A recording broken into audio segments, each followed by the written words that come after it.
recording. Yes, we are recording. Yeah, so... Why? Well, it's season 3. So? Wow, it's been that long. Well, do people actually listen to us? Actually, I think they do. Yes. We have a bit of a following, but it would be nice if we could actually get a graphic artist so we could get some merchandise put together. We will put out a plug today. Yes, okay. Well, I think we just did. Yes, we did. We jumped up to 68 followers. Nice. And probably those a lot of AI sex bots, but whatever. We'll take anything we can get our hands on. Mike, will you stop putting this on OnlyFans? Hey. I got a lot of respect for the people on OnlyFans. No. Me too. So let's just be clear here. It's a lot of hard work to run your own business. Mm-hmm. Like we'd know. Listen, it's great to be back with you guys. I haven't seen you guys in a while, so let's get everything rolling. And so welcome everyone back to season 3 of the Dragoons Lair podcast. That's right, we are finally back in your lives. I am Daniel the Dragon, the Blue Dragoon himself, and with me once again is King Hamster Pellet himself, Mike Schiavo. What is shaking, people? And the family man, James Haynes. What's up? Yeah, we're not doing that. So it's been about a month since we've recorded, so so I almost got locked out of the system, so we weren't able to record. They almost got locked up. Yeah. That would be another issue, but not this time around. We'll discuss it later date. Yeah. No, so Mike, how was your productions that underwent during the break? Pretty good. We just ended a run of the Pink Panthers Strikes Again at the Little Victory Theater. Decent houses all weekend for the 2 weeks that we ran it. No clicking. Clicky. It was good. There's your fidget spinner. Anyway, we had good runs. Bit of a bombshell dropped on us that the owner will be closing the theater. Damn. After the December show, so we're like, what the hell? I mean, that was like out of left field. Well, I guess it must be a little expensive to try to keep a small theater going. Yeah, she said that like before the pandemic hit, we were selling out, and we had like people. We literally had to turn people away, so we literally can't fit any more people in here. And then afterwards, the rent kept going up. Yep. The insurance kept going up. We weren't getting as big of a crowd as we used to, and the woman's pushing 70, and she's like, "Okay, I had enough. Time to go do other things." Well, it's a sad thing when business has to close down, but well, you got a few more months in, so yeah. They're doing at the time of this recording, it's night 2 of auditions for Dial M for Murder. That's going to be their next big production. Unfortunately, I can't be in it because I'm going to Chiller for one of the days that they're performing. Nice. I haven't looked to see the list for Chiller yet, but it's like expanding like every day. They're adding new people. Yeah, that's the thing with all the conventions coming up. Now, I'm more excited going to Chiller than I am going to Comic-Con. There's more people at Chiller I want to see than Comic-Con. Well, that's actually not surprising. Chiller usually has a good turnout. Comic-Con's become very, how would I put it? Overrated. Yeah. There's a lot of hype behind it, which is why at the time of this recording, I will be on my way to Anime NYC for the weekend. So while this drops, I will be there. And hopefully I'll have seen a bunch of people, maybe get some people who are interested in the show. They'll be willing to come up and say hi, but we'll see how that one all plays out. This is just some of the people for Chiller. We got Mickey Rourke. Okay. Tommy Chong. Okay. Kendra Wilkinson. Mariel Hemingway. Ariel Hemingway? No, Mariel. I don't. Superman 4. Oh, okay. We got Bam Margarito. What the hell the guy? Margera. Yeah, okay. Hopefully he's sober. Yeah. From Fingers crossed. Yeah, what's left of him. Fingers, not Bam. From Charlie's Angels, we have Kate Jackson. Nice. Okay. We have the Frog Brothers from The Lost Boys. So, Corey Feldman and Jameson Newlander. James Newlander and Feldman. Yep. We have Biff, Griff, and Mad Dog himself, Mr. Tom Wilson. Nice. I've gotten to meet him before at Chiller. We have Deidre Hall. We have Vicki Lawrence from Oh, nice. Mama family. We have the Teenage Mutant Ninja Turtles. We have Ernie Reyes, James Sato, Ken Scott, who was Raphael, the guy in the suit of Raphael, I believe. Brian Tachi, who was in the suit of Leonardo. Yeah. And Kevin Clash, he was Splinter. Well, you also, if you figure Feldman's going to be there, Feldman was the voice of Donatello. Yeah, Donatello. We have Mir Sorvino. Oh, nice. Amy Yasserbach. Cool. Okay. Again, he's there every day. It's Chuck Zito.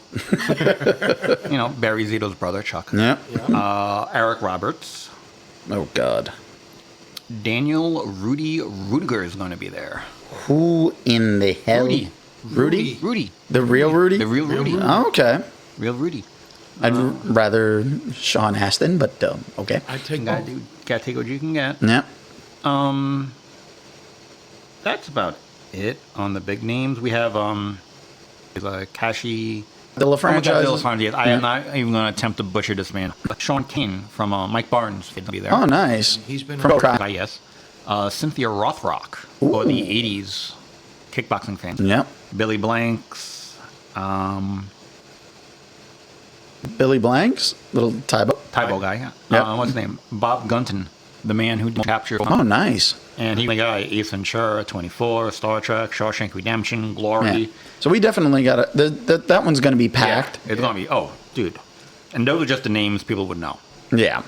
There's like a ton Hopefully of that they would know, because even I got a little confused on some of them. No, some of them, there were a few other people that I want to see that were there. Okay. Lower list, because I'm a Jaws fan, and they have a couple of people from Jaws 2 who's going to be there. And I'm like, oh, okay, I want to go see that Nice. person. All I right. saw, for MonsterCon and King of Prussia, Andy Serkis, and William Shatner, and Peter Criss are going to be there. Chris is going to be there Friday and Saturday. Serkis is going to be there Saturday and Sunday, and they've already put prices and everything down for autographs and tickets. Yeah. Good luck getting Circus. Oh, the other guys. Oh, yeah. Well, I just saw a video from Ariskione on TikTok where he was talking about how much Mark Hamill's autographs go for, starting at $400 for an 8x10, $500, and then $700 for bulky, which I didn't understand what that is. First time I met him at Comic-Con. Yep. I think I spent $90 Yeah. for a picture and an autograph at his table. Yep. And I had to buy the ticket ahead of time, or maybe even $100, but I had to get the ticket before I can even walk up to him. So I'm like, oh yeah, very cool, And I was there. I went as Batman, totally forgetting that he did the Joker. I'm just walking up there, Luke Skywalker, Luke Skywalker, Luke Skywalker. And we have a picture where he's just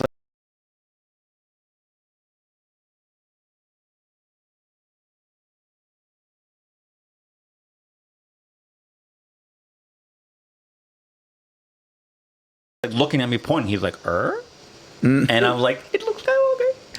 Totally forgetting He was the Joker. Totally forgetting I was just the Batman. Totally forgetting he was the Joker. I was just like, it looks Skywalker. Yeah. Well, there's actually now 2 different versions of the part 3 for Crisis on Infinite Earth. No. Because they have a placeholder voice for Mark Hamill. Really? Yeah. So the scene with Kevin Conroy, there's a placeholder voice for people who went and got it a little too early, and the official one is back on for when it comes out on DVD and everything. It's Mark Hamill as the Joker. I have the Blu-ray one, so I probably have the Mark Hamill for part 3. Yeah. Yeah. So you'll have it with Mark Hamill, but there's the early release. The digital ones didn't have a full complete, so there was a placeholder voice. I Not really Mark Hamill, but it sounded enough like him. You're watching it for Kevin Conroy. Yeah, exactly. Even though we know, basically now Mark Hamill has finished his run as the Joker. So it's going to be an interesting time because now we're in convention season full blast. Yeah. Yep. Comic-Con is coming up, but I'll be at Anime NYC You're going to Chiller. Jimmy, you got a convention that you're going to be heading off to? I don't know yet. I'm just hoping. I know it's not going to be Comic-Con. Maybe check around. Comic-Con is probably one of the more expensive ones. I think when they had some of the Doctor Who people, I saw price listing for like $600-700 just for the photo op. And I think that was for David Tennant and Billy Piper. But David Tennant and Billy Piper are kind of worth it. I would probably spend that kind of money. Andy Serkis was $90. Yeah. Which isn't bad considering it's Andy Serkis, what he's done. Oh, yeah. When you were getting back to Hamill, Hamill was $90. More or less. We went over to Halloran and Jason Mewes, free, no price, $99, and only cost us $20 for Peter Mayhew. Yeah. I got a photo and an autograph. Yeah, the pricing at conventions has changed a lot because it used to be like when I started going in the early 2000s, they were only charging usually about $20-25. Yeah. It was weird if you got like a $40 one. Yeah. Now it's all gone up, and I can understand like the cost of like even just printing up all those headshots has gone up. So, and the demand of even being at the conventions. Not being there as someone signing, but as being there as a fan trying to meet people. That's where you're standing on lines for hours. It takes its toll. And then there's always the chance, especially nowadays, where con flu may not actually be con flu. Yeah. So, when you don't feel too well right after the con, I highly suggest taking a shot of some hard liquor and killing any bacteria in your throat. Yeah. Well, I mean, that's a nice precautionary method. If you're going to go to Comic-Con, you need as long as you're over 21. Yeah. Yes. We do not promote underage drinking. No, we do not. Don't discourage it, but we don't approve it. Nope. Our parents. Let's be serious. Come on. Our parents and grandparents didn't really do much to stop us. No, so we don't encourage it, but then again, if you're going to do it, be smart about it. Be responsible and be of legal age, and that is our disclaimer. Caught. Don't get caught. That is not part of our disclaimer. My disclaimer. Anyway, if you're going to go to Comic-Con, I've said this before, you need at least 3 days. If you hit the floor for one day for all the autographs, you want to walk around, see what they got, you want to go to the panels, that's another day. Yeah. You're going to drop over $1,000 easy. And depending on whose autograph you want, maybe $1,000 just for one autograph. Exactly. If you see all the limited edition stuff, you go that Thursday. Yeah. That's the main day. This way you get in and out. You got your stuff. Boom. A lot of it is, I mean, like the big names, I really won't even go towards because I'm not dropping that much money. Well, it all depends on who it is and rarity. Like when I went to Chiller and they had Patrick Stewart. Yeah. Patrick Stewart was $120 just for his autograph.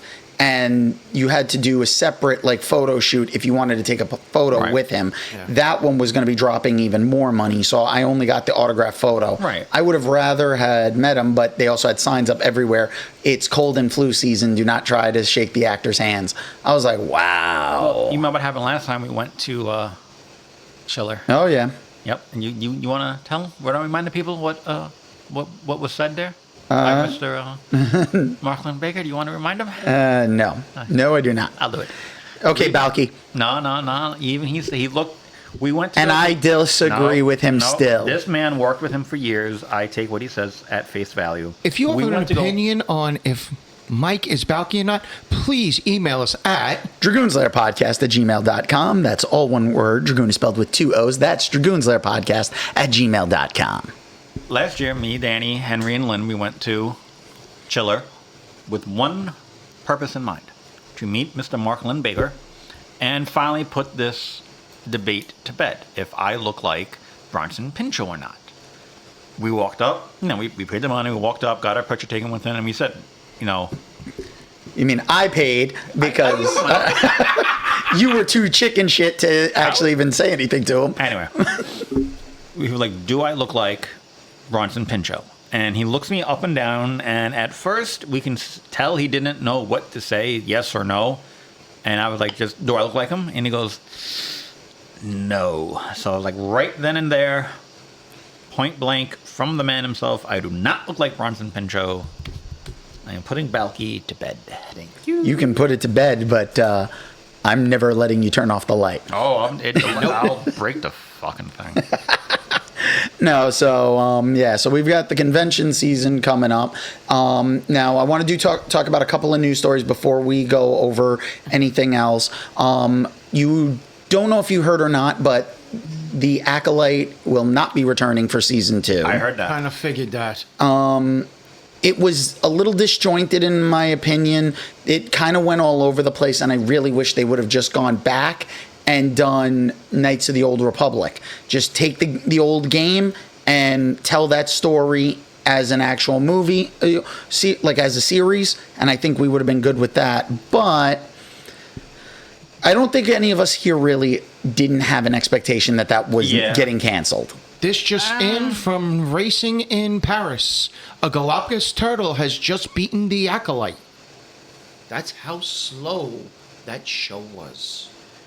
Wow. I think you just... Yeah, you stretched on that one there. Yeah, that one was a little bit of a stretch. But yeah, no. Yeah. The Acolyte, it wasn't a terrible show, but there was no real consistency. I felt it just moved too damn slow. The pacing really was off. And as a Star Wars fan, it's something that it's like, I can forgive a lot of things, but when you don't have good pacing, you're really like killing it all on your own. So, and while we were gone, we got the announcement. We got Robert Downey Jr. will be returning to the MCU with the Russo brothers to play Doctor Doom. Why? Well, it's a variant of Doctor Doom. That's what I'm. It's not why. It's wow. Yeah. The amount of money that Marvel threw to get Robert Downey Jr. back. How much? 100 million. 100 million per movie. Yup. That's 2 movies. And he requested the Russo brothers. I think they're getting 80 million. Yup.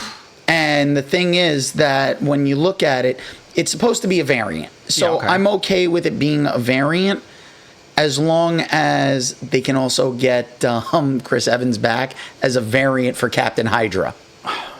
Yeah. I think that would be kind of cool because it looks like they're trying to set up almost Battle World. With Secret Wars, that would work. I mean... And there is a comic where Doctor Doom and... was obsessed with Tony Stark. No, they actually switched places. Yeah.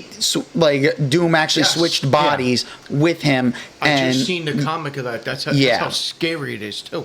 Well, that was going to start popping up again once they made this announcement. So, and it actually just did. I mean...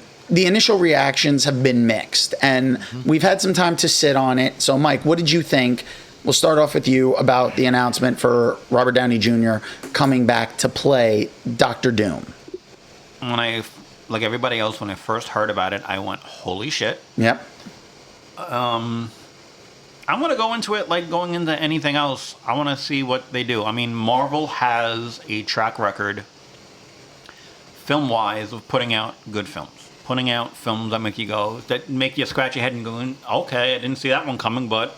Well, phase 1 through 3. 1 through 3, but... 4 was a little disjointed, but it looks like they're trying to fix that. But like I said, they have, everything has a bump in the road, and that was phase 4, so... We'll give them a chance. I think they kind of scrambled a little bit with this whole Jonathan Majors thing. Yeah. Would have liked to see the King Dynasty play out.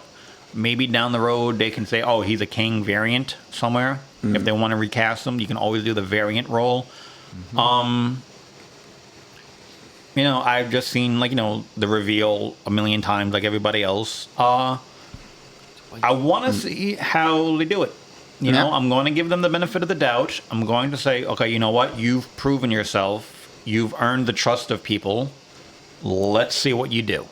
You know, so I'm not going in with, oh my God, this is going to be awesome. I'm not going into it, oh my God, this is going to suck. I'm going into it, okay, you know what? I'm going to pay my $70, $80 to get myself a ticket, whatever it costs. Nowadays to go to the theater. Nowadays to go to the theater. And you know what? I'm going to strap in for a 2.5-hour ride and enjoy the view. Okay. Jimmy, what about you? Well, if this is their plea and up to resurrect, that was Heroes and Secret Invasion. Good job. Kudos to you and everything. Secret Invasion probably meaning War and Endgame. Well, yeah, because right after we got Iron Man, that was when it seemed to be that everyone started hitting a little bit of a burnout. No, I'm down for these, but at the same time, we were getting them fast and heavy. Yeah. Well, because thanks to COVID and everything, also they separated everything. Well, with COVID, the problem was too. It also delayed some of the stuff that should have came out because a lot of stuff got related with the green and right. Yeah. With everything. But my thing, a little bit of, but I will get James Gunn. No, you won't. I will. No, I will go get James Gunn a Gallant Fabuloso, a mop, and be like, go to town with Superman because I have faith in it. I have faith in it. So you're basically saying you're switch over to DC. I'll give him. I think he is going to resurrect to a point. I'm just trying to figure out the mop and the Fabuloso. He's going to wipe the floor with them. Okay. I think he'll wipe. That's my thing. Yeah, Jimmy, that one was a little roundabout of a stretch. Like even I got to agree with Mike on that one. And it's very rare when I actually agree with him. We'll play the lottery tonight. Yeah, I know, right? It's only 20 mil for Powerball, so. I mean.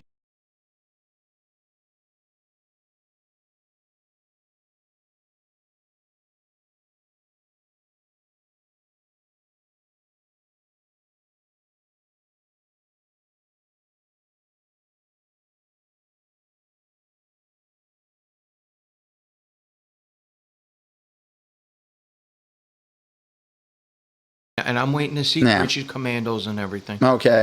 But Creature Commandos. Yeah, one of the DC animated. In December. Yeah. You know what? DC's got a good animated track record. Yes, they have. I mean, I was a little disappointed with the Crisis films. Not what I expected. But... Well, you were expecting something completely different. I was expecting something a little bit closer to the comic book. I was hoping you would at least see the Anti-Monitor. Well, you know what? We'll discuss a little more of that when we get to one of our other topics. But, and so my opinion, though, when it comes to Robert Downey Jr., I'm excited that he's back. I'm apprehensive about Dr. Doom because they have not done him right ever since, like, the Fantastic Four. Corman was actually somewhat closer, at least costume-wise. Yeah. Everything else, though, the portrayals of... It hasn't been outside of the animated stuff that it's just... And Dr. Doom is one of my favorite villains. There's a lot to do with Doom. And I'm very concerned when it comes to Dr. Doom because... As a villain, he's like one of those villains that I hold close to my chest as like he's on my top list of villains because he's got good reasons for things. He actually follows through. Yeah. And the diplomatic immunity just makes it even funnier. There's actually, I was watching something on Doom the other day and they were like, everybody else was trying to fight this creature and everyone's getting their asses kicked. Yep. And Doom goes, well, I guess I'll have to do it. And then, he begrudgingly steps into the role of the hero to save the world because if the world blows up, Lavaria blows up too. Latvia. Yeah. And he's like, fuck it, I'll do it. You guys, because he has that little bit of Lex Luthor swagger to him where he's like, fuck you, you're an idiot, I'm going to go, it's up to me. You're an asshole, watch how it's done. Well, that's the thing. You figure he is one of the smartest people in the entire MCU. And putting him up there with Reed Richards, and it's one of those things where I'm interested to see because we got like the Fantastic Four announcement, and I'm looking forward to it. I'm not looking forward to. I just saw the trailer's been dropping because for I believe August 23rd, you can get your tickets for The Crow with Skarsgård, and I am not looking forward to that at all. I'll give that a shot. Why aren't you looking forward to it? You know what? The look, the feel, it feels out of place. And ever since the original Crow movie with Brandon Lee, they have not done a good Crow movie. The Crow City of Angels tried, but it was still lacking because it was coming off of Brandon Lee's death, so they didn't want to use a lot of firearms on the set, which is understandable. Then when they did, what was it, Salvation, or was it Wicked, Salvation. Or Wicked Prayer? Salvation. Salvation. The only thing I was happy to see was, them stitching some people's mouths shut. Yeah. But otherwise, I wasn't really a huge fan of that one. And what was it? Wicked Prayer was the fourth one. Mm-hmm. I like Eddie Furlong, but the Four Horsemen of the Apocalypse, the whole stuff that they were doing with David Boreanaz and Tara Reid, it felt so disjointed that I enjoyed them as like I can sit down, turn my brain off, Right. but at the same time, it wasn't what I felt The Crow should be. The series, The Crow good. Stairway to Heaven, That was good. was actually really good and felt closer to the tone of the movie and everything, and expanded more on what the comic was. So it just makes it a little difficult for me. And looking at the look of how they're kind of doing it, I get it. It's like the trailers have been short, but it's one of those things where I'm like, they had lightning in a bottle once. You can't. I don't know if they can recapture it. No. I'm really not looking forward to it, only because I feel I'm a fan of the first Crow. The man died on set. Yep. You leave it alone. That's his swan song, unfortunately. That is his swan song. You leave it alone. You want to make another Crow film? Don't do Eric Draven. Yep. You could do anybody else. Do not do Eric Draven. That is Brandon Lee's last film. You leave it. And he He's did a such character. a He took a phenomenal great- job. If he would have died off, like if the movie would have been completed, and then Yeah. he would have, let's just say he died in an accident somehow, completely unrelated, Yeah, it but wasn't on set. It wasn't on set. Okay, fine. Since he died on set, leave it alone. That, like I said, that is the man's swan song. You're not. Everybody who knows it is going to compare it, and even though it came out in '93, the Yeah. original '94. 93, 94. Yeah. What was done there with lack of all the computer generated effects? Yeah, the made early stages. made it look better. Oh, yeah. All the CG and all the different angles with the cameras. Yeah. You keep sometimes simple is better. Of course. And listen, I don't have anything against Skarsgård No, or not at anybody that's in this new movie. Not knocking them. It's hard to watch somebody else portray Eric Draven. I mean, Yes. the character Mark Dacascos for the series Came close. yes, Yes. but he still wasn't No, Brandon he wasn't Lee. Brandon Lee, but I would put him number 2. And I'm a Mark Dacascos Yes, fan. me too. So it's one of those things where it's a Leave hard it pill. alone. It's a hard pill to swallow Yes. that they're even doing this. I was amazed that it finally even got off the ground and was filmed. At one point, Bradley Cooper was attached to it. Oh, He was yeah, supposed no. to play the Crow, and I was like, really? No, there were so many rumors, so many different things. So let's move on though. And Mike, what do you got for AEW? Because All right. we're just changing up the format, so we'll let everybody know we're only going to be discussing instead, since we're bi-weekly and we're not going to be able to cover every event. We're only going to be covering the pay-per-views / PLEs, premium live events. I don't know how people. Pay-per-views. Don't even call them. Exactly. The pay-per-views. Well, you're covering the pay-per-views. Yeah. Jimmy will be covering the PLEs. So we don't really. I don't think we have a PLE until we come back. Yeah. No, but I can discuss SummerSlam. To a point. It's a little late on that one. Late, but it's somewhat of its. Yeah, What's but- the word of its residue or its aftershock? And the in a way. residue is good. You kind of Yeah, scrape it off residue your foot. aftershock. The residue. There was a couple of aftershock moments, but other than that, there's. But Mike, let's go with AEW. What's the upcoming pay-per-view At the time of recording? the time when you watch this, Yeah. it will be Sunday, and it will be All In London. Starting off in 0 Hour, we have Willow Nightingale and Tomohiro Ishii versus Chris Statlander and Stokely Hathaway. I'm going with Ishii and Nightingale. In the opening, Okay. I just don't see Hathaway and Statlander going over. They have the Casino Gauntlet match. Don't know who's in it. That's pretty much their battle royal. All right. Okay, whoever wins gets a title shot. Kind of like the Money in the Bank, only they don't walk around with the briefcase. It's more like the Royal Rumble. Yeah, whoever wins it gets That title number shot. one Yeah. title shot. Yeah. Well, with that already, entering at number 1 is Orange Cassidy. They had the fight last week. Okay. So Cassidy will be entering number 1. Number 3 on the card is the London ladder match for the Trios title. You have the Bang Bang Gang versus the House of Black versus a mystery team versus the Patriarchy. I'm thinking the mystery team could be Death Triangle. Penta El Zero Negro, his brother, and Pac. I mean, a lot of people are saying Penta is going to WWE with his brother. Don't know. Well, we'll see what happens. But But, they're fighting in 0 hour for that bid. Right. So So it's either for that or the tag team belts. tag team belt. Yeah. Yeah. So I'm going the Bang Bang Gang with the win. Okay. What else you got? We got the AEW Tag Team Championship. We have FTR versus the Acclaimed versus the Young Bucks, who are the champions. I see FTR getting the win. I see, and you're hearing it here, a heel turn for the Acclaimed. Okay. It's been pointing in that direction for a while. I see at All In, they do full heel. Now, whether Billy goes with them and becomes the heel with them, or they turn on Billy, I think if they turn on Billy, it'll cement them as a heel for a while, which I think is the way to go. All right. Number 5, you have the FTW Championship. We have Hook versus Jericho. I see Hook going over. Okay. And do not be surprised if you see Taz get into the mix somehow.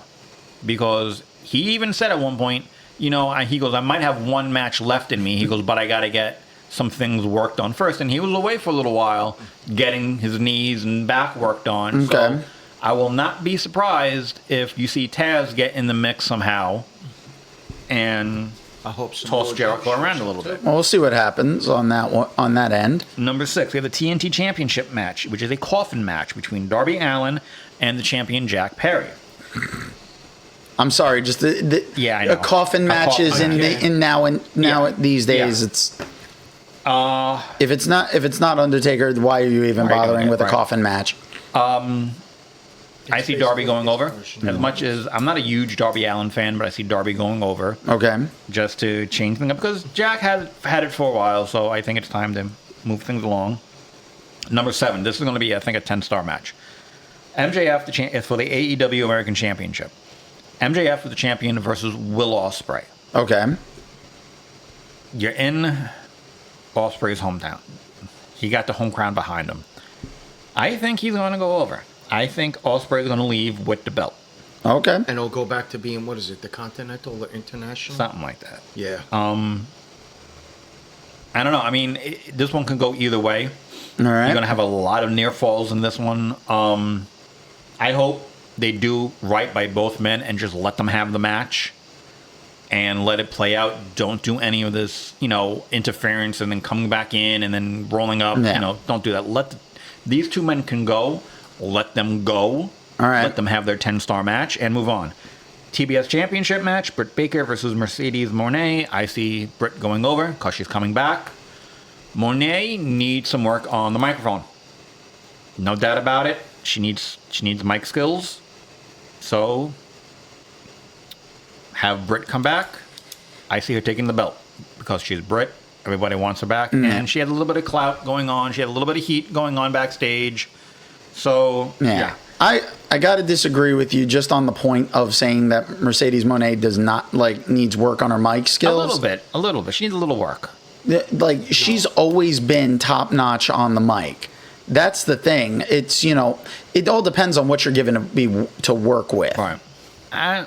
Even when she was in WWE, I thought she needed a little work on the mic. She's always been good on the mic. It's the same kind of feeling I have when I've had to try to read one of your scripts. You do the best you can with what you're given. Anyway. Got to take the cheap shot when I can. I wouldn't see. And I don't believe reading anything you ever written, so there you go. I won't be too. I'm not the writer. No shit. So in that match, the return of Jamie Hayter. Could be. She could be a Yeah. Yup. an unexpected at the end. Okay. Since Miss Brickhouse. Would you speak into the microphone? I'm sorry. Since Miss Brickhouse, Camille Brickhouse, has debuted, it's actually been. If you actually read through the lines there, it's actually we need to bring Jamie Hayter back. Well, if she's healthy enough, I can see her coming back. All right. Is there any other matches? Yes, we have the AEW's Women's Championship match. Mariah May versus Toni Storm, who's the champion. I see Mariah May going over. And I really hope she does, because I really hope they get rid of this timeless Toni Storm gimmick, because it is, in my opinion, stupid. Okay. Well, I just do not like it. She's like a 1920s movie star. No, I just don't like it. Anyway, And the main event, we have the final countdown, the title versus the career match. We have Swerve Strickland, the champion, versus Bryan Danielson. Everybody knows Danielson wants to retire. Everybody knows his contract is coming up. I don't think he actually wants to retire. I think his body wants him to retire. Telling him he even said, this is it. Once my contract's up, I'm done. And, he's been going on his farewell tour. Yeah. But they all go on a farewell tour. How many times did Kiss retire? Yeah. Well, all of a sudden, the next thing you know, you see him down in Mexico with Rey Mysterio doing the stem cell treatments, and then he's back in the ring. I mean... And Mysterio, for his age and the abuse he's taken, he still moves around like he's in his 20s. Well, so those treatments are helping. Yeah. That tattoo that Mysterio has on his back, it's actually his spine.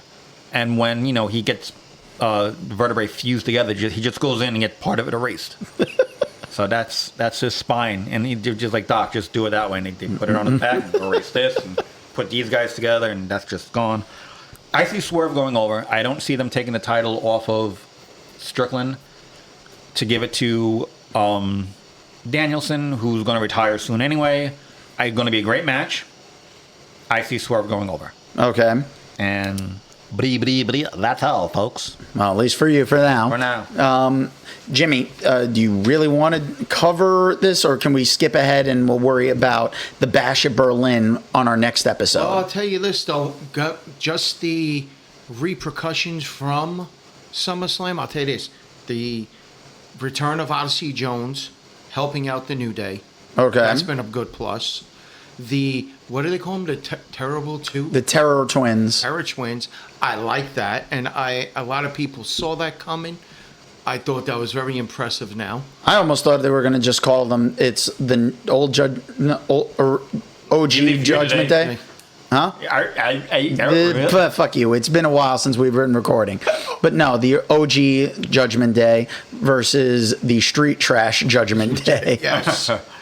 The knockoff. No, because even Finn... Judgment Day from Etsy. No, Finn Balor's actually okayed with the name Street Trash. There's merchandise that's being worked on that's Judgment Day Street Trash. So at least he's got a good sense of humor about things. No, the best merchandise right now is the OTC shirts that have come out. The original Tribal Chief? Yeah. Or one Tribal Chief? One Tribal Chief. They haven't said Only what Tribal Chief. Yeah. Tribal Chief? Tribal Chief. Only Tribal Chief. Tribal Chief. And, I mean, the way it looks, they're saying that's going to lead into War Games. How?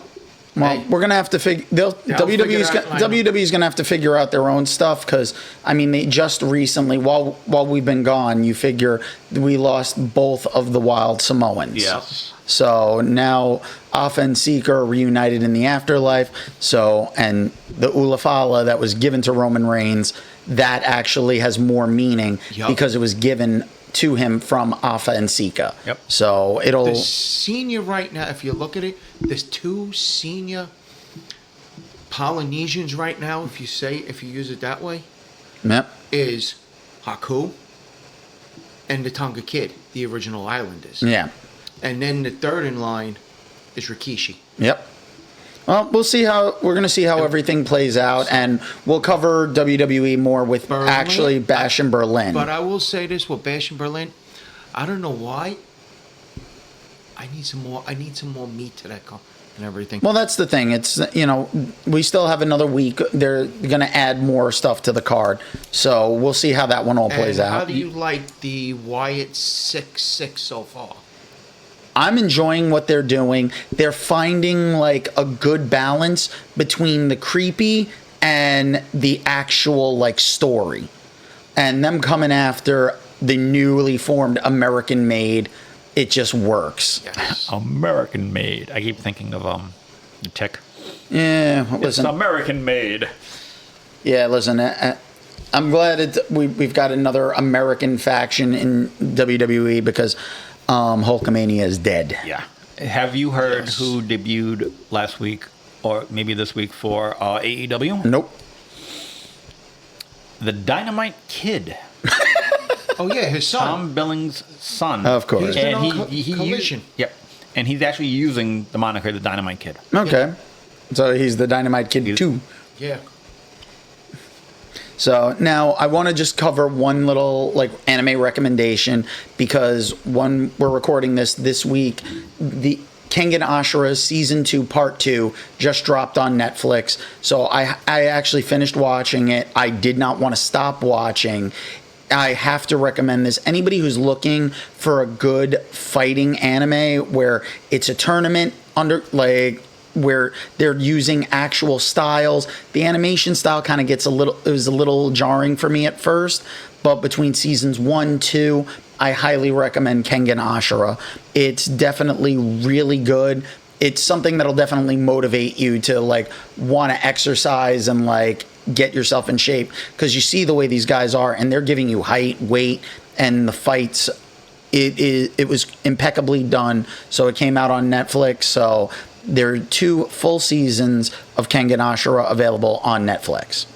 So with that one being said, since I kept that one nice and short and sweet, I'm going to do our movie discussion first. And we decided on a simple movie, something that was going to be kind of fun. And we think we'll stick with Amazon for this week. So we're going to go and we're going to discuss Jackpot. Yes. Which, by the look on Mike's face, he has no jackpot to spare.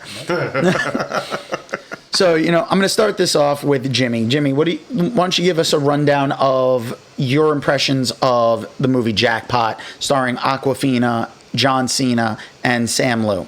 Sam Liu, and also one special guest of Sean William Scott. Yep. I thought the way the movie started, they give you the introductions. I thought it was hysterical. How everybody's chasing this one guy. It reminded me of The Bachelor with what was it? Chris. He played Robin. Chris Evan. Chris O'Donnell. Chris O'Donnell. Oh yeah. And everything, and even but it was hysterical, and everything, all because you had to stay alive for this ticket, and it's better than being Willy Wonka with this golden ticket. Because everybody and their grandmother comes after you. But they can't come after you with a gun. Yeah, that one rule, you can't no guns. It has to be something like no projectile guns. So they have like almost like what looks like a drill gun with a spike that comes out. It's a drill. Yeah. Yeah. But the spike actually ejects out. Well, that's projectiles. That person should be disqualified. No, because it never leaves the actual. It retracts right back in. Yeah. Okay. So think of like a hole punch. Yeah. A 2-inch deep hole punch. That'll happen. Yeah. So yeah, no, but Murray Hill is funny in the role as the Jackpot owner. yeah, the entire concept was a great concept of that. The government has basically gone bankrupt in 2026, and California's way of combating like people needing money was basically we do a jackpot lottery and you use your fingerprint to ID the ticket. They pick somebody, you got to stay alive till sundown, and if somebody kills you before sundown, they get the jackpot ticket, yeah. immediately. So they have a drone that follows you and will notify you of your location. John Cena is playing a guy who is basically a contract. How would you phrase that? Like what the job He's a is? protector. Okay, yeah. Jackpot protector. Yeah. Okay. So he's willing to protect you for the jackpot for a 10% cut of the jackpot. Awkwafina, coming to California after not being there for a while, comes in, has no idea about what's going on, and she's just caught right in the middle of this. And it's really fun to see Shang-Chi taking on Peacemaker.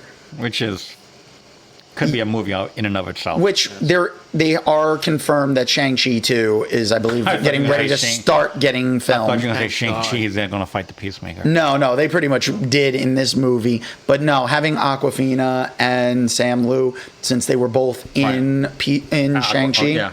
it's like with John Cena.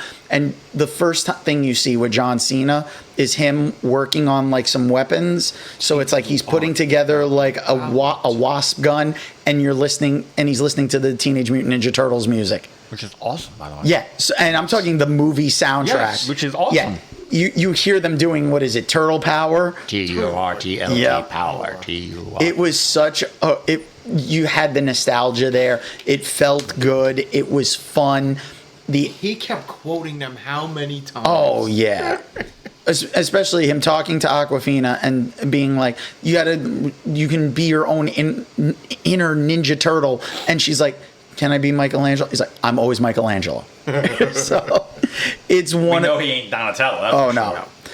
No, but it's one of those things where it's like you see something like that, and it's so much fun. It really is stupid fun. Turn your Right. brain off. I can't give it like a high value, but I would definitely put it as it's not a can't miss, but it's definitely a movie that you should see. Watch, yeah. It's a good. It's a good Saturday afternoon movie. Oh yeah. Saturday afternoon or like a nice Saturday night movie. Right. You know, it's something you can almost watch with the kids if Yeah. the kids are teenagers. Right. It's a teenager movie. Yeah. But the nostalgia alone of hearing the Ninja Turtles music, and they have like a ton of like end credit stuff. Cool. So, Which is like, Yes. now, do you like the end credits scene now? well, no, this Well, is come to this is expect like it. during the credits. So it's like you're seeing like a bunch of scenery and everything and things that they're doing during the credits with the Jackpot. Oh, okay. So it's almost like when you were watching like an old Jackie Chan movie, you know, like if you watched Rush Hour, Yeah. and during the credits They you got have all the all the bloopers, outtakes. right. So it wasn't bloopers, but It was like what they were doing after they won. yeah. Okay. So a bunch of like things. I liked it. I enjoyed it. You know what? Nowadays, it's almost expected you're going to see something through the credits. Right. It's like when you go to the movies and you don't stay for the credits. You're missing out. Yeah. Yeah. So, I mean, Here's one for you. Do you know who one of the first movies that did an end credit scene? let's see. I know Masters of the Universe was one, but there was one before it. I won after it. I think, no, there was one before. I just don't remember the title of the movie. I don't know, but before it, but after it was Lethal Weapon 2. Because remember in the beginning? Yep. Oh, no. They rolled up to the Yeah, but Ferris Bueller's Day Off. It was Yes. the first one where at the very end. Yeah, and he it's goes, like, what are you still doing Still here? here? go home. Yeah. It's over. Well, that kind of led into the end scene of Deadpool. Oh, next one, we're Well- going to have cable. Well, that's why he did Yeah. that, because it was a nice little like, ooh. But Lethal Weapon 2, in the beginning, they roll up to the building and it blows up. At the end, they roll up to another building. Just as they're about to get out of the car, it blows up. And you hear the two of them, get back in the car, get back in the car. Driving away, the scene goes black. They go, I'm too old for this shit. Yeah, and that's the thing, you know, there are like end credit sequences can be fun. They can, Serve a purpose. or they can just basically waste your time. Yeah. Or they're not even there, and now you we're so waste your used time. to it, and you just literally watched all the credits. I was watching a movie and everybody was like, oh, you know, we've got to stay for the end credits, see if there's a scene afterwards. The people came and started cleaning it and they started yelling, there's no end credits, get the fuck out. Yeah. You know, if it's a comic book movie or a certain kind of movie, you can almost expect it, but not. Scary movie was funny. It gave you all these recipes, and then it's like, if you stood in here and watched these, you are dumb. I think it was that or Aces. Well, the Scary Movie franchise wasn't good. The first two were first two were funny, okay. Yes. and then it just went off the Yes. rails. Yeah, too much and They also once you couldn't get back both Wayne's brothers, Yeah. you knew you have a problem. When you can get Marlon, but you can't get Sean, you know there's you mean SW1? yeah. Hey, listen, they were actually both Sean and Marlon Yeah, they were both the DJs Yeah. at different times. Yep. Because when Sean eventually came on to In Living Color, Marlon took ended over. up. Yeah. Yeah. So there was that. Now, I want to talk about a show that came out while we were on hiatus, and that would be Batman the Caped Crusader. Now, it was listed as Kevin Conroy's last project. I could not see him. I didn't see his name, like the credits. He wasn't voicing Batman. No. That's That was Hamish Hamish Linklater. Linklater. Yeah. Which So, is an interesting choice. and he didn't do a bad job. No, he No. didn't. I mean, when you see Hamish Linklater, you don't think Batman. No. No, but then again, you're also, if you looked at Kevin Conroy, you didn't think he was Batman. That is true, too. Until he opened up his mouth. Right. Although, who was it that did Superman for Superman, the animated series? Chris Saley. Yeah. He looked like Clark Kent. He does. That's the one weird thing. Mm-hmm. He looks like he could be a Clark Kent. The glasses, everything, you're like... Well, Phil Lamar. When he does Jon Stewart, you think if you don't know what Phil Lamar looks like, you're thinking somebody looks built like Bobby Lashley, and then you see him, you're like, what? No, the real funny part is when you look at Phil Lamar and you realize he's doing scenes by himself where he is Jon Stewart, Green Lantern, and Static Shock. Yeah. So he's Virgil as well. Yeah. So he's sitting there talking to himself. Yeah.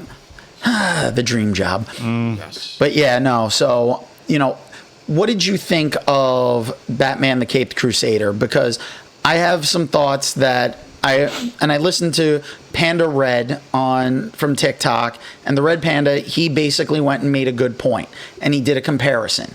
He said when you take 3 series, you take Batman the Animated Series, Batman the Brave and the Bold, and Batman the Caped Crusader, they're each a different timeline for Batman. It's a different age.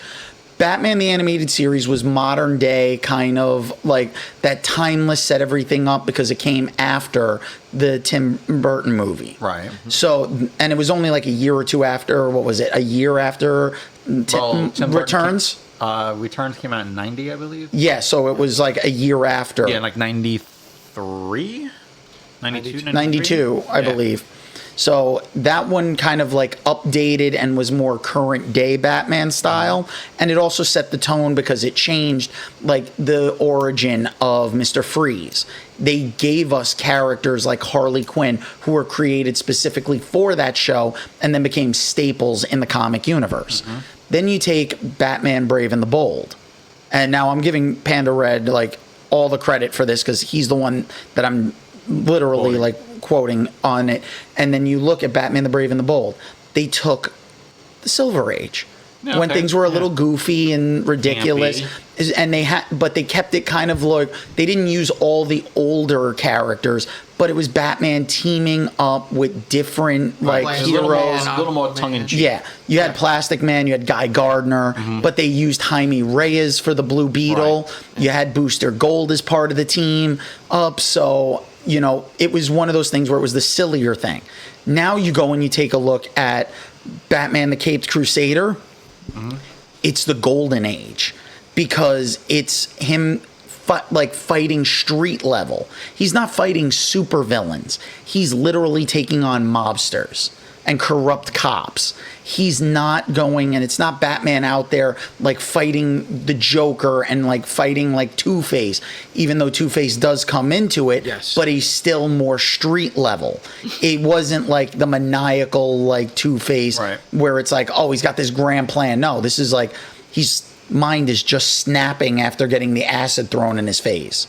So it's one of those things where it was very street level, very back in the golden age, which nobody really ever touches because that was when Batman was actually brutal. Yeah. He had no problem killing people back in the golden age. Well, when Batman first came out in the comic books, not a lot of people realized he killed people. He had a gun on him. Yeah. He used a gun. Yeah. And that's the thing. So because Batman's characters changed over years, you have 3 separate series. My only one little gripe that I had was the very first episode. And I don't know if you're going to be able to understand what I'm saying with this one. Go. But the Penguin. It was a woman. Yeah. You made the Penguin a woman. And Why? her henchmen were her 2 sons.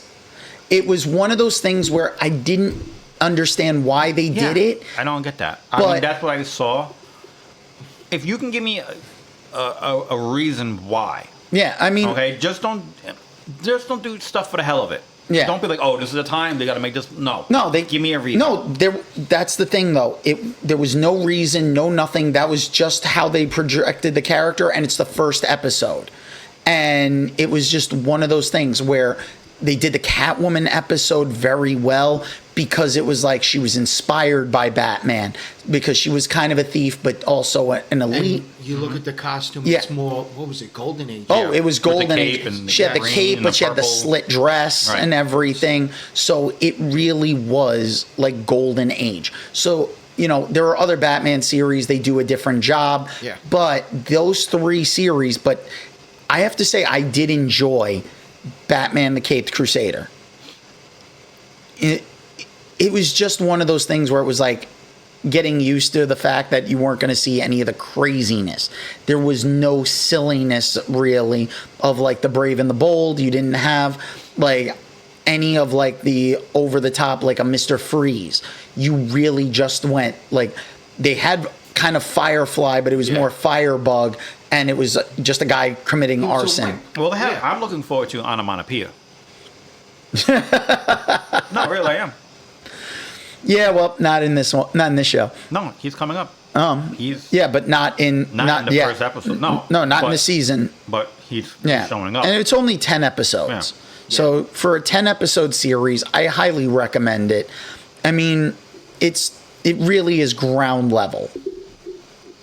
So I mean, we can see stuff that they're talking about, but at the same time, I mean, Onomatopoeia was a more newer character, but we'll see how they do something like that.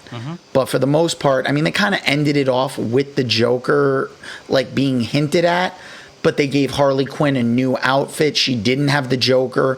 She was basically a psychiatrist that she's changing and like punishing these rich assholes. Yep. And I gotta say, I kind of enjoyed it. Yeah. I didn't like the costume as much but at the same time, you know, it was the way the look and the time frame is for this. So I can understand It fits the time frame. it fits the time frame, and especially because you didn't have the Joker. Right. So, you know, They want to bring you in to a new, because it was Reeves, J.J. Abrams, and Bruce Timm. yep. The 3 good minds. I mean, I'm shocked they brought in J.J. Abrams. I mean, they also had Ed Brubaker. Yeah. But the thing is, They had a good team behind it. Very good team. The thing is this, in what I seen, you said it right with the mobs and everything. So that's Reeves with the Batman. I seen how the animation is. I seen the animated series. Yep. I also how some of the plot was. I seen not just the plot wise, not how the characters were, the Batman in a way, and because Yep. they were going after him. And I'll tell you this: if you watch 1 to 10, if you do not watch, you skip an episode, you're like, wait a minute, why did this happen? Oh, I got to go back, because continuity in this from 1 to 10 was amazing, because they kept up to par, because and everything, and then how it's with Two-Face, with the Even the relationship with Alfred changed throughout the series. Yes. He always referred to him as Pennyworth until the final episode when he starts kind of lightening up and he calls him Alfred. And what impressed me is that everybody thinks that the White Knight is Harvey Dent. No, I gotta say the White Knight in this was Barbara Moore. Yeah, Barbara played more of a role in this, and her being a lawyer, not being like Batgirl. Right. It's like they did such a great job like expanding and giving her a little more. The cast was so good with what they did. And they linked everybody, like Barbara and Harley Quinzel linking together Yeah. and everything, because she needed her to do She needed a psychological evaluation. Right. So, and you know, Renee Montoya is working with her father, Jim Gordon. So you got the two of them together, and Renee kind of goes even out on a date with Harley. And looking at Flask and Bullock, and of course they were total assholes in animated series. Oh yeah, but And they Bullock, were still- Bullock wasn't The as asshole. bad in. Yeah. He was a dick, but he Yeah. wasn't as bad. This one, he was just like the muscle Yeah. for what was it? Who was the other? Flask. Flask, yeah. Which he wasn't really in the animated series at all. No.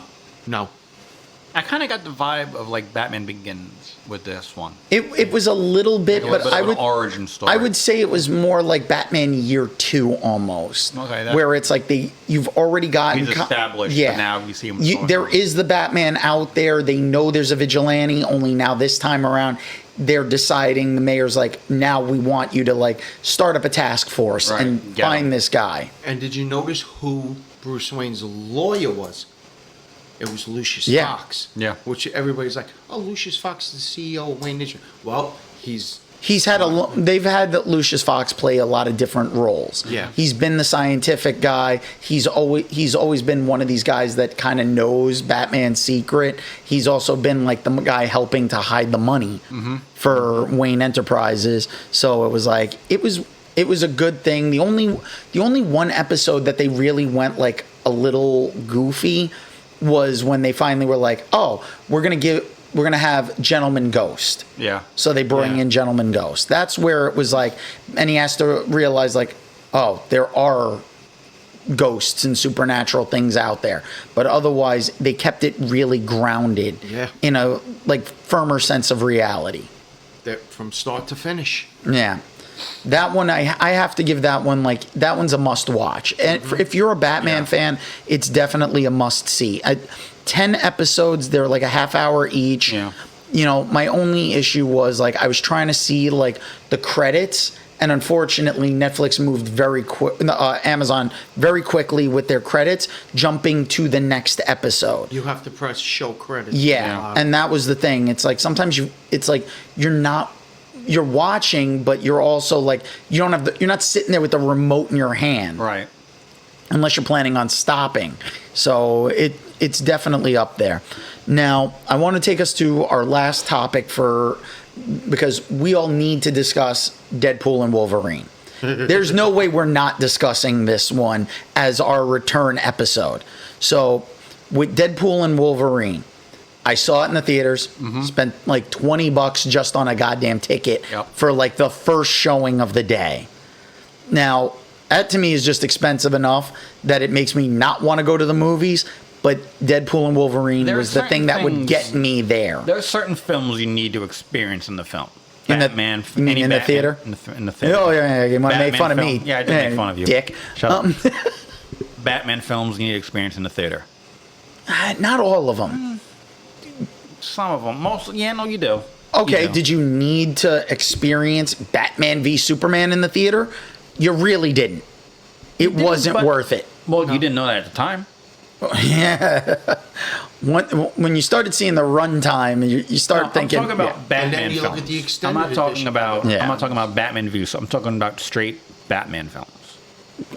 Need to be experienced in the theater at least one time. Batman and Robin, Batman Forever, no. Okay, with certain exceptions, but anyway. You're right. Anyway, there are certain ones you need to experience in the theater. The Avengers films, and this is one of them. Yeah, anything that you know is going to basically be spoiled on the internet within the first 24 hours of it going to the theater. Yeah, you have no choice. You have to see it in the theater within the first 2 to 3 days because you have to stay off the internet because no one knows how to not do spoilers. We waited. We weren't here when it was released, so we've given it more than enough time. We've given it at least. It's been at least a month. Yep. So when this is coming out, you'll have had a month to have sat and digested. If you haven't seen it, then get out from the rock you're hiding under. And you might want to. You could pause the episode, go to the movie theater, go see it, and then come back and you can listen to the rest of what we got to say. Yep. Because we are going to go heavy spoilers into this. If you don't want to know, pause it, come back after you see the movie. And we're going to say right now, you need to see it in the theaters because we're going into spoiler territory. So now, we're not going to go run down each and every moment in the movie, but the opening sequence alone. Yes. Now, come on, every opening sequence for Deadpool movies has been great. The fact that they kind of almost foretold this in advance, where Deadpool 2, he talks to Celine Dion, and it was like, yeah, I should have got In Sync, and now he gets In Now you're Sync. saying, Do you know now on iMusic, it lists Bye as in Deadpool and Wolverine? Oh yeah, and it's also kind of the same thing with Like a Prayer. Yeah. Yep. So They went and asked her and showed her the movie. yeah, they're To get permission. Yeah, they had to get permission. Madonna is extremely protective of her music, Yep. and licensing it out. So I can completely understand. Now, I mean, but Deadpool using Logan's corpse Which was as weapons. tying the bones to his arms. And Like, just yeah, going having the nuts. bone claws, throwing the fingers as if they were darts. It was brilliant. And The way it was done. It was every bit of what you would expect. Yep. the choreography and the fight scene blended together. Yeah, the guy that was in the suit, because we know it wasn't Ryan Reynolds. No, not at all. He did such a phenomenal job of hitting all of those movements. It's become the trends online is now the Deadpool and Wolverine stuff. Marvel finally gave us the scratch to that itch we've been waiting for. Oh. And I mean, like, not for nothing, like, Mike, what was your like favorite part of the movie?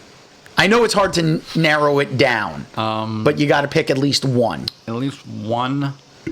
I gotta say, when he's seeing all the variants of Wolverine, and we have Weapon X from the Age of Apocalypse, we have Patch, we have the size accurate Wolverine where he's like 4 feet tall. Yep. We have the brown suit, like, oh, you fight the Hulk. Oh. And the Hulk. Right behind, we have Jesus, Wolverine Jesus. Well, that's one of the so-called religious nuts that are sitting there bitching and complaining that, oh, you know, we want making fun of God because he's calling himself Marvel Jesus, and then you have him on the cross. It's not a cross. No, It's an X for X-Men, and it was a famous comic. You walked into a Deadpool movie and thought that this was going to be Serious? in any shape, way, or form. You're stupid. You should not be Knuckleheads. going to the theater. You need to be going to see a shrink. I like the Calverine. Oh, Did you Cavalry. Did you notice the move that he did, that he took from Mission Impossible 5?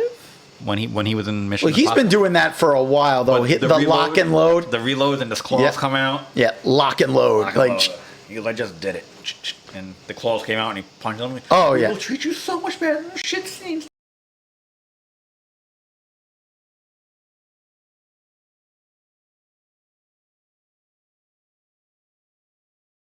Down the street. And he actually said that Cavill got sick from the cigar smoke. not surprising. He goes, he got like, his stomach was like in just throwing up like the entire next day, he said. Oh yeah. Oh. You know, it's a shame, but you know what? You can tell someone's not a smoker. Yeah. And cigars are a whole different ball game. The smoke is just so heavy. Yeah. I'm glad that smoking's kind of like moving away and people aren't focusing on Yeah. smoking anymore because one, it's an expensive habit, but two, it's like it gets in everything. Yep. And it really makes everyone else around you sick, even though you don't think it's fine. It's like, it's all fine. No, it's not. But, you know, as a society, we moved away from that. Mm-hmm. Jimmy, what about you? Gotta give one favorite part. Fighting all the Deadpools, and then afterwards finding out who the Deadpools were. which is hysterical. Oh, yeah. McConaughey is the cowboy. Yeah. His wife, Nathan Fillion was Headpool. His wife was Lady Deadpool. Yep. His The daughter was Kidpool. Kidpool, and then their baby was Baby Pool. So he put a lot of people in the cameos and stuff. So I mean, That dog was actually priceless. see, Yeah. for me though, like my But- absolute favorite sequence though, I have to say, because it's so hard to pick any just one sequence out of I there, agree. Yeah. because there's so many good ones. But it's the two of them fight, like when they're everybody's coming out of the car and you get Wolverine coming out of the trunk, when you're seeing all the former Fox characters like actually coming out. Jennifer Garner as Elektra. They actually got Wesley Snipes back as Blade. Was the shock. I'm hoping seeing Channing Tatum as Gambit will give them the push to make his own film. Hell no, please don't. Oh, really? Yeah. Well, you didn't like it? I was like, I'm glad he finally got to do it, Yes. but no. You don't think he'll be a good Gambit? No, I would have actually preferred the other guy from Taylor Kitsch? Really? Yeah, the one from Origins. Origins. Why? He had more of like the look. He looked too bulky. Channing Tatum did not look like Well, he was. in that suit, I'm not talking about the way he looked in his suit. No, even the way he was portraying the character, it's like he may actually be able to speak with a kind of a Cajun accent, but at the same time, it was so ridiculous. But that was the point. But it was because you're in a Deadpool movie, you're supposed to be ridiculous. But if you want a shot at playing a character seriously, that level of ridiculousness, the costume looked comic like accurate. It was comic accurate, but he was too big and bulky for it. That's the thing. When you get somebody who's a little leaner, Gambit is a character that he's supposed to be very agile. That's why, if you notice, every representation of Gambit, he has the staff. He's using it. He's jumping over things. He's supposed to be part of the Thieves Guild. So if he's supposed to be like the king of the Thieves Guild, you're not seeing that out of Channing Tatum. You never know. He's too thick. That would go and be... You want Magic Mike playing Gambit. Really? I liked him. Really? Yes. I would not have a problem having Magic Mike be Gambit. And this is where we differ, because I was glad he finally got a chance to do it. Thank you. But I agree. Because he's been trying to do it, but you're not going to get a Gambit movie off the ground on your own. Gambit's not a character that you can just separate. Even when they first introduced Gambit was first coming out in the comics at the same time as the original X-Men the Animated Series. Yeah. They had no problem just throwing him into X-Men the Animated Series, and it worked. And he needs to be part of the team. Getting his origin story, he's had the separate comics, but he needs to be part of a team. Gambit on his own, you're not going to tell a great story. You're basically going to be doing a horrible Venom movie, which isn't saying much. No, but I still like the sarcasm that Wesley Snipes said about the Blade. Oh yeah, I'm the get another movie. Yeah, it's like, and that's the thing. He also made the reference of he's the only Blade. Yeah. Like, and the thing is, the whole thing with Mahershala Ali. Yeah, Mahershala Ali. He wasn't a bad Blade in the show. Well, but the thing is, they haven't been able to get the movie going. Right. That's things going through developmental hell. The last thing about the show was about the movie was it's supposed to be Blade, and he doesn't show up until the third act. Yeah. Yeah. And so they're trying to fix it, but at the same time, they've already changed multiple directors, multiple writers. When you're going through that kind of hell in the developmental process, it's better to walk away and cut your ties and your losses. It's like start over from scratch. Yes. This is not the way to go. So, I mean, but outside of that, I mean, I enjoy Channing Tatum's version of Gambit, but I didn't see him as Gambit. I will say, though, it was cool to see everybody together, X-23 back, having all of them, but then thinking like Wolverine wasn't going to be riding with them, and then all of a sudden he comes popping out of the trunk. Mm-hmm. And I mean, you figure, they didn't even get back the original Juggernaut, and they didn't get back, Ray Parks didn't even come back. Yeah. They had his version of Toad, but he didn't come back.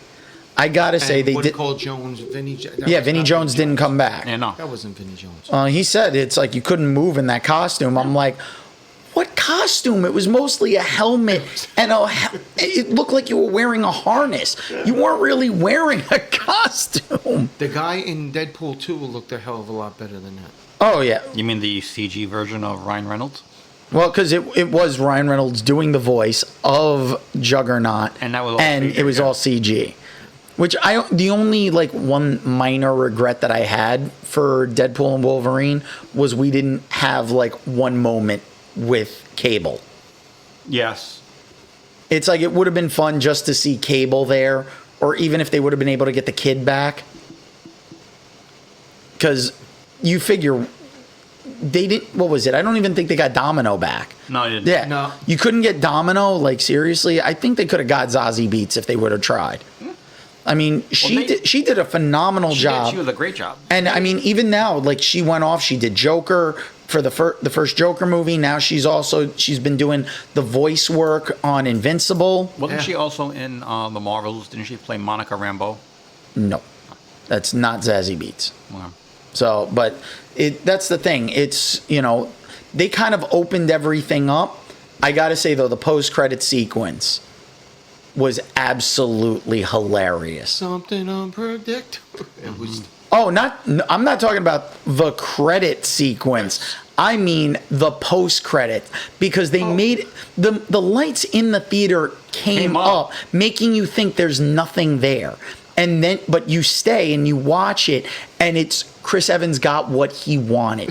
He wanted to be a version of Johnny Storm, and he wanted to have the most cursing in a Marvel movie, and he did it. He went from being Captain America with language to, wow, listen to that slew of obscenities. He even said, he goes, "This is probably the only time I get to curse this much on film." He goes, "I memorized that monologue." Oh, yeah. Like nobody's business. And the fact that Deadpool even says all of this stuff, you're thinking Deadpool was the one that got him killed. Right. And it's like, no, he literally said everything that was there. He was literally... Let's show the tape. It's like, I was quoting him. That's where we had some great moments there. Mm-hmm. So I think we can all be agreed that Deadpool and Wolverine is a must-see. Yes. When that comes out on Blu-ray, it's a must-buy. Must buy. Yes. I like You one kidding? of the My things. wife even wants to watch it as soon as she gets it, pop it right into the Blu-ray player. Oh, One of yeah. the things I like they did, they dropped so many. Oh, this person's showing up and this person's showing up, so you didn't know who was showing. Yeah. At one point, they said you're going to have Taylor Swift as Dazzler show Which up. would have been kind of Would have cool. been cool. And I was like, okay, I can see that. But then when they Yes. said Lady Deadpool, I'm like, if she's not Dazzler, she's Lady Deadpool. But that's not being lively. I love the fact that they had Nice Pool Which was hysterical. and What- he's what about your literally regenerating powers? I guess he doesn't have it. But wait, Yeah. did you notice that he even heckled Wrexham? Oh yeah. Yes. Yes. Well, what is it? The guy from Wrexham was one of the variants. Yeah. So and He that's heckled it. yeah. Listen, you're gonna do whatever he had to do. That's the thing about Ryan Reynolds. He has a great comic sense. Mm-hmm. So there's been a lot of crap going around about him and his wife at this point, that they're not as nice as they claim to be. Blake Lively screwed up with her little movie thing, but I like that new movie that came out. It actually, I'm going to say this because just to save us on YouTube or the TikToks if this becomes a clip, but in the DV, because can't say what it actually is, otherwise you get suppressed. But the movie is about DV. Okay. So when you have something going on like that, and no, I don't mean double vaginal. It's basically, though, they're not promoting it. They promoted it as like, hey, get the girls together and go out and see a fun girl movie. And the screwed up thing is, she beat him for a week. Oh yeah. Listen, She beat him. listen. The thing is, though, it's a chick flick. I don't know what the controversy is about them. I'm not friends with them, so I can't really say anything about this situation. That's like. You heard that too, right? Yeah. Okay. You mean the cars from the highway? Cars from the highway. But that's the bad thing about being in the spotlight all the time. You see these people, and then when do you see them? You see them when they're on TV. Yep. And they're putting up, I'm such a great person. They're putting up the happy facade. No one's happy all the time.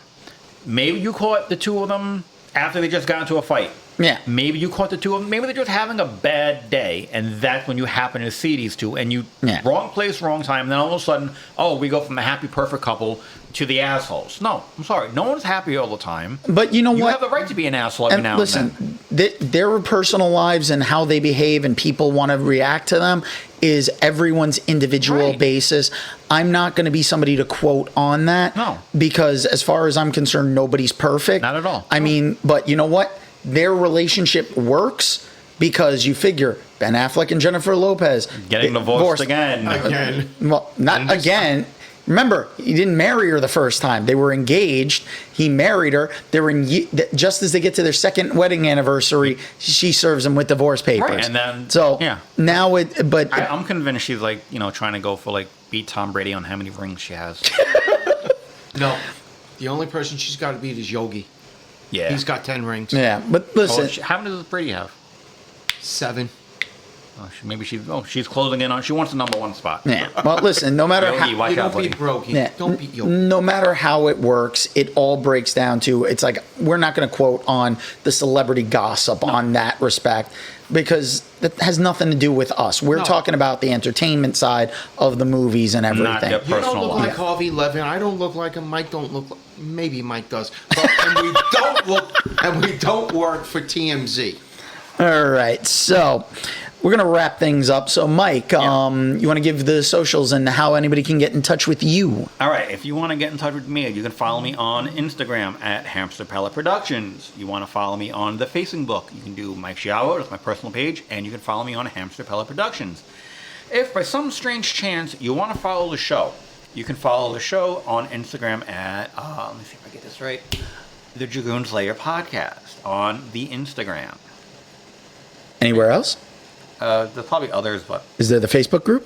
we still have the Facebook page up. I haven't been to it in a little while. I've been on vacation. But follow us on the Instagram. That's where you're most likely to find me. And on the Facebook.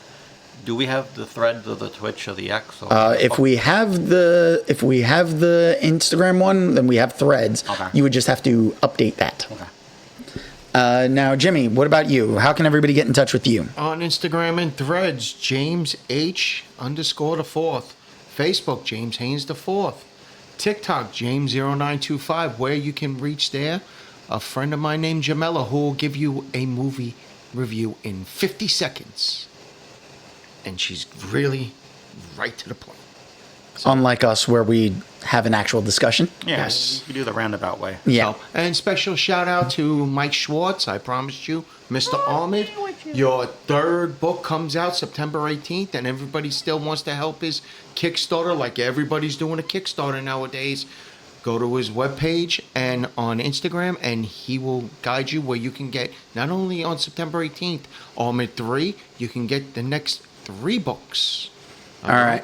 And if anybody wants to get in touch with me, it's very simple. It's Blue Dragoon 13, and you can find me on Snapchat, Twitch, TikTok, Instagram. You can find me on Threads.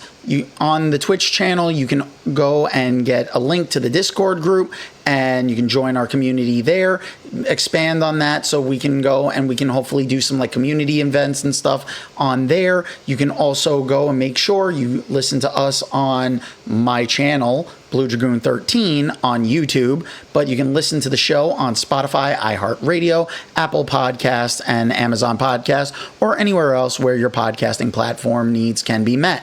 And you can always get in touch with us if you want to send us an email at dragoonslairpodcast@gmail.com. That's all one word. Dragoon is spelled with 2 O's. That's dragoonslairpodcast@gmail.com. Now, with that being said, we're wrapping up our very first episode for season 3. I know, Mike, might want to change the digit there. Or as he said it, say it. Yep. No, never mind. Yeah. So we're not going to do our usual. We just want to say thank you for tuning in for season 3. Without you guys, we couldn't do this. We're so going to be 3 schmucks at a kitchen table talking to each other. Yeah, pretty much. So we want to thank you all for tuning in and returning. Make sure you like, share, leave comments, subscribe to the channels. Leave us like a review on iTunes. all of that helps for other people to discover the show. I'm sure our time off has basically pushed us down in the algorithm, so we're going to be pushing hard to get back up to there so everyone can listen and join in on our conversations, because the way this all is we want you to feel like you're part of the conversation as if you were one of the friends. So you join us, and we hope We'll to join you. Not like that. And remember, if you are a person that can design a t-shirt, a website, a bumper sticker, please, again, reach us at what website? Email? Website, yep. Take two. We don't have a website. That's We're true. trying to get one of those, but we do need a graphic designer, and if we can find someone within a reasonable budget, if you would like to reach out to us because you want to be able to expand your work, please reach out to us at dragoonslairpodcast@gmail.com. That's Dragoons Lair Podcast. Dragoon is spelled with 2 O's. It's all one word, dragoonslairpodcast@gmail.com. So, Mike, thank you for returning. Thank you for having Jimmy, me back. thank you for returning. And I want to thank every one of you for being here with us. And we will see you all next time on the Dragoons Lair Podcast. Bye. Peace. Later, dudes.